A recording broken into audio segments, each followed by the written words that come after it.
انا بقالي 3 سنين مش حاطط على التليفون اي لعبة والله العظيم. طيب ليه يا شادي؟ ليه؟ لان احط لعبة ليه؟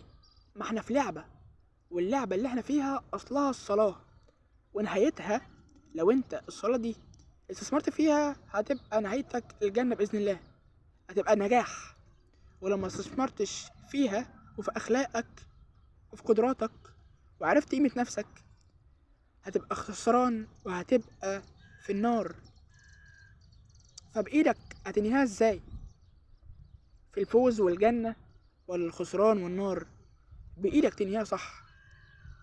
الدنيا مجرد يومين وانت مش عارف انت هتموت امتى، فاستغل وقتك.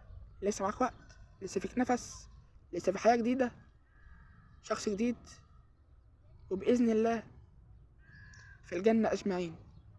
ما تنساش الدال على الخير كفاعله. وسلام.